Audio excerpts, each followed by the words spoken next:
So we're seeing a lot of anxiety right now among the Republicans and the MAGA lunatics over Vice President Kamala Harris being the presumptive Democratic nominee. They do not want to run against her. Donald Trump does not want it to be her. He does not want to debate her. So he's kind of just pretending that she's not, and he's just like doing his own thing right now. But it's very real. Vice President Kamala Harris is the presumptive Democratic nominee. And what's really scaring the Republicans are all of these clips on social media that are being resurfaced of VP Harris over the years of her career, where it shows her destroying a MAGA Republican, destroying a judge, and these clips are going viral. Like, they are all over the internet right now. And this one clip I'm about to show you especially is just everywhere. It's of Vice President Kamala Harris grilling Brett Kavanaugh, Donald Trump's Supreme Court nominee at the time, at around 2019. So I'm going to show you this clip. We'll talk about it a little bit. But man, Republicans do not like this. Can you think of any laws that give government the power to make decisions about the male body? I'm happy to answer a more specific question. But Male versus female. there are medical procedures. Okay? That the government has the power to make a decision about a man's body. I thought you were asking about medical procedures No, that are unique to men. I'll repeat the question. Can you think of any laws that give the government the power to make decisions about the male body? I'm not thinking of any right now, Senator. Man, that was brutal for Brett Kavanaugh. Just completely embarrassing. Look, it's also a simple question. Vice President Kamala Harris is not asking Brett Kavanaugh to solve quantum physics equations or anything like that. It's not too complex. Are there any laws in the United States that govern men's bodies? Are there any laws that allow the government to make decisions for men's bodies? The answer is no. It took him a minute to get there. He didn't even give a full denial. He just said, I can't think of any right now. It's a very simple question. And he couldn't do it. He was like, for like a good 45 seconds. And eventually Brett Kavanaugh did make it to the Supreme Court because the Republicans are spineless. They put him there anyway. But in that moment right there, that moment really projected Vice President Kamala Harris to the vice presidency. It really put her name on the map. That clip at the time went viral, and it's going viral again. And I think what really scares Republicans about this clip is it shows the best of Vice President Kamala Harris. Before she ran for the Senate, before she was vice president or any of that, she was a prosecutor, a district attorney, an attorney general. She knows how to grill people.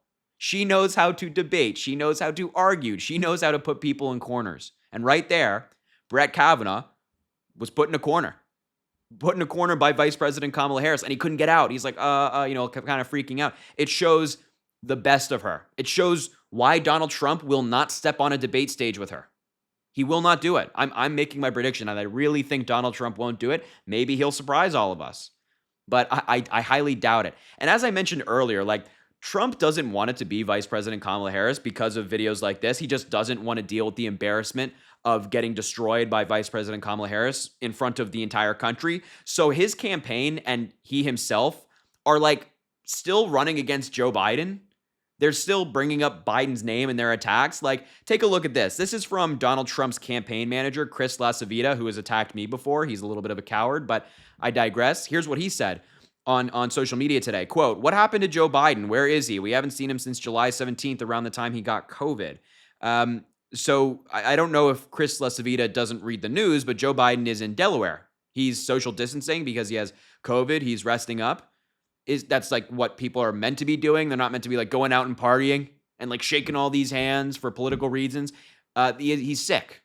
He's sick. He's recovering from an infectious disease that has killed well over 1 million Americans in the country. I feel like this is not rocket science. It's not tough math equations here, Chris. It's just pretty simple stuff. But he's not going after Kamala Harris. He's going after Joe Biden still. They think they're still running against Joe Biden. And Donald Trump himself, the candidate, also thinks he's still running against Joe Biden. Take a look at these two posts that he put out on Truth Social today. The top one says, "It's a new day and Joe Biden doesn't remember quitting, yada, yada. He's demanding his campaign schedule and arranging talks with President Xi of China and Putin of Russia concerning the possible start of World War III. Biden is sharp, decisive, energetic, angry, and ready to go." So that's just a bunch of incoherent nonsense. He's not even making a point. He's not even making a good argument at all. Like, this is nonsense. It's nothing new from Donald Trump. It's kind of what we expect from him on a daily basis. But no idea what he's talking about with that first one. But as I mentioned, he's still going after Joe Biden. He's still going after Joe Biden.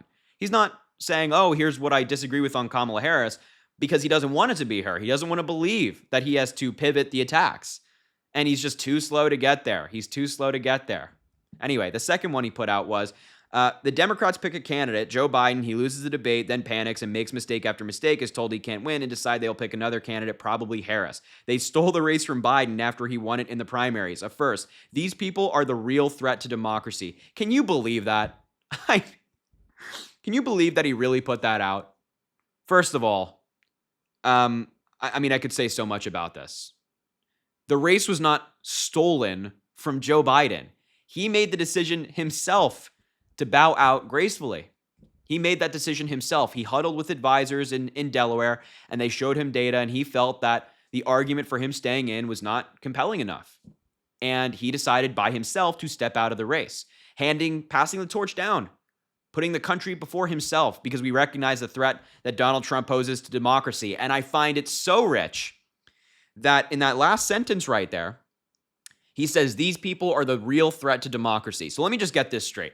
Joe Biden, who hasn't been nominated as the Democratic nominee, willingly stepping out of the presidential race, saying, I'm out, is destroying democracy and then passing it on to a candidate and having all of the delegates rally around her, along with members of Congress rallying around her, is destroying democracy, but trying to illegally overturn an election in 2020 with false electors and pressuring state attorney generals and state governors and lieutenant governors and all that stuff, and state legislators, all these different folks, and his own vice president, and then inciting an insurrection because it didn't work the first time to try to get it violently overturned and things like that.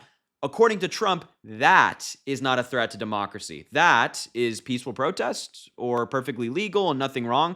But Joe Biden and Kamala Harris are really? I mean, is that really the argument that Republicans want to run with? I'm happy for them to run with that, because they'll lose on the merits every single time. And I don't think that there's a rational American out there that believes that Joe Biden stepping down is more of a threat than a violent attempt to overthrow the government from Donald Trump.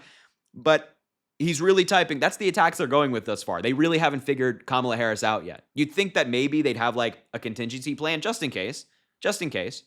But no, they're going after Joe Biden. They're lying, and they're doing whatever this is that Donald Trump just did in those statements. Point is, the Republicans are terrified of her, and they haven't really figured out how to attack her yet.